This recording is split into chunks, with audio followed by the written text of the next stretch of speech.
Hi, Gloria Lybecker here with Healing You. Have you ever wanted something so badly that it hurt? Maybe you want it so badly that it consumes all of your thoughts throughout the day as you picture what you would like over and over and over in your mind. And when you're doing that, you don't even notice or appreciate where you actually are. I remember when I learned that was where I was spending a lot of my energy in my life with my youngest son, Rylan. And I hadn't even realized it before that. Let me share a story with you. I remember when Rylan led me with my eyes closed into his bedroom door. And then he threw the door wide open so I could see it as he said, "Surprise, Mommy, you can look now." I was just astonished. I had utter amazement because I could see he'd cleaned and he'd organized his bedroom all by himself. And I acknowledged that he was super happy about it. What a delightful surprise. And then I paused and I looked into his eyes and I says, I want to acknowledge right here and right now just how big it is that you cleaned and organized your room independently. And as a matter of fact, I'd been noticing several ways that he had been taking the initiative to show up. He was feeding and watering the animals. He was taking out the garbage, cleaning up after meals, reading books in his bedroom. I said, there's something really different going on around here. And I feel in awe taking it in. I told him, it means so very much to me to see you engaging in life in this way. And I'm curious, are you noticing differences in your body? And he paused for a moment to reflect, and then he grinned real big and he said, I'm happy now. And that is a moment that stands still in time forever for me. After witnessing all the years that he struggled to engage in the simplest of things, like putting on shoes and socks, brushing his teeth, combing his hair, or running errands. I always dreamt of finding a way to support his ability to feel good in his body, to feel calm and happy when needing to transition from one activity to the next, and for his friendship circle to grow. I truly believed this dream could become a reality, but my vision was focused and fine-tuned, and I had envisioned myself as his biggest advocate. But what I didn't notice were the limiting beliefs that were narrowing my perspective, or the subtle pressure that I was putting on my son to change, to be different than he was.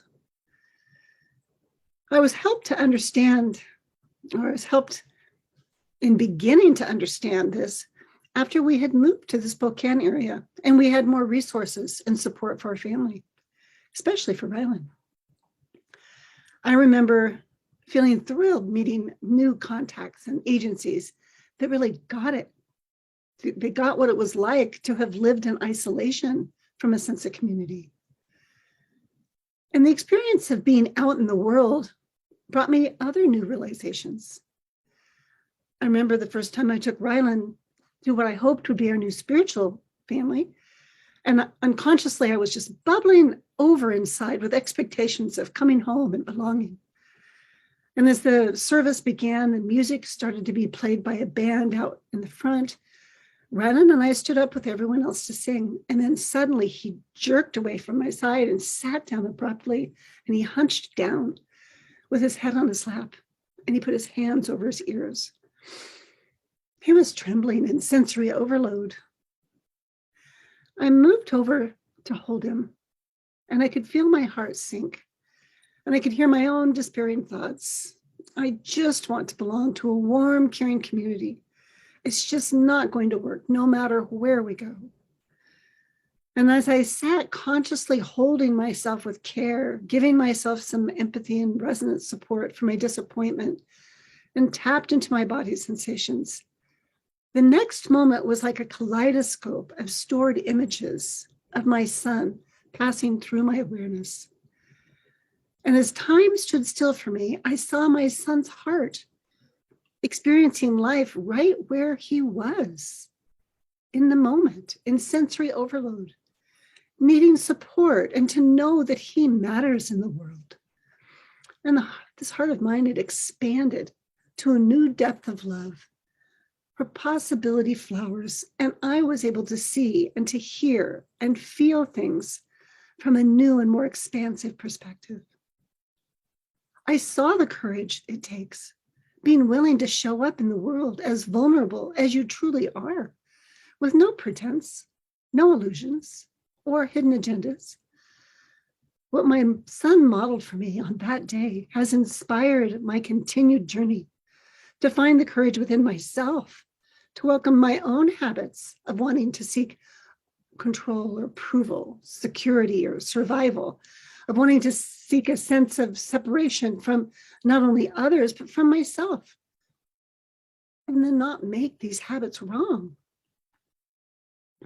Instead, I'm inspired to notice my body sensations as I welcome my habits, and I can release all that I'm holding onto and acknowledging. I can release it back into life itself. The gift I receive when I welcome life in this way is a true sense of freedom within. It liberates me from many layers of limiting patterns in my life. If you're interested in being able to release the limiting patterns in your life and the unconscious contracts that may be holding you back and keeping you small, reach out to me at healingyoursanctuary.com. And thanks for being on the journey with me today, healing you.